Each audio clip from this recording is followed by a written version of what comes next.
Hello folks, I thought I'd show you what it looks like when you're first signing up for the trial period, the steps that you have to take in order to really get started and produce your first estimate. So this page we're looking at now is called the dashboard. It has nothing in it because you haven't produced any work. There's no jobs, there's nothing in the account at all. So to get started, the first thing that we really need to do is set up a location, your price set, the values that are going to be used to calculate the price of any type of agreement. So you can name these based on the city, the street, or even a job type. Let's say you want to segregate pricing for commercial buildings, retail buildings, and industrial buildings.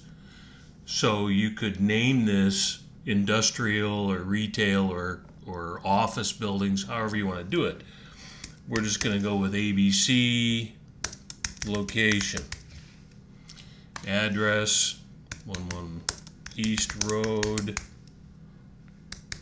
or ROAD.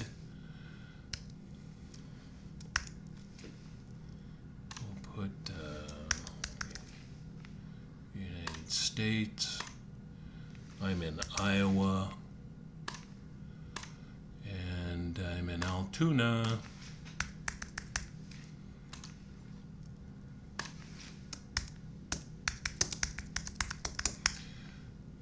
Now, all of this data is valuable when you start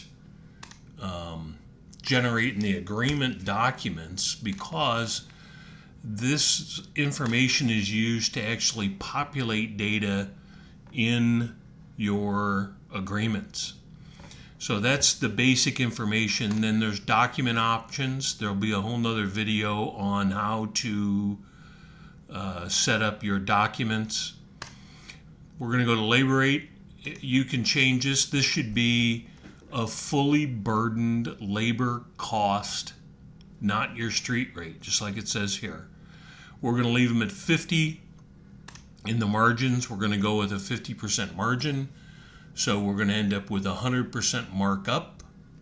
And we're going to leave the market adjustment factors, which will be covered in another video, at 1. And we're going to save that.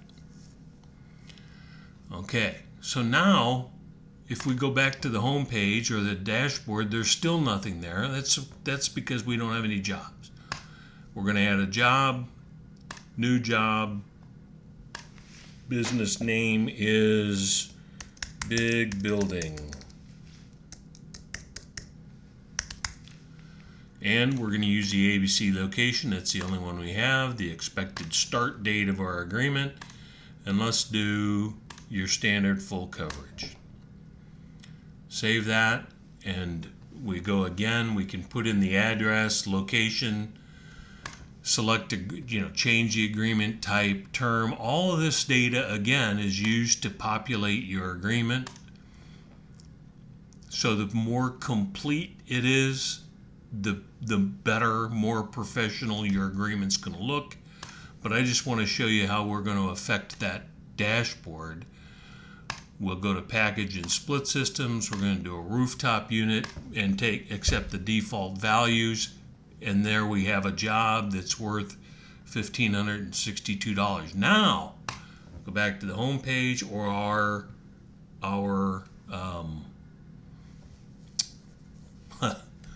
dashboard, and we start to see this getting populated. Down we have types of agreements, the sales status, recently edited jobs, activity. So this will populate across, as here we are in August now. If you'd been using this back in May, there would be data in May, and we don't have a sold job. So let's go sell a job and see how that affects our dashboard. Sold, and back to our dashboard, and now we see that this changed, sold job change, and we have some populated data in here as well. So That's it, folks.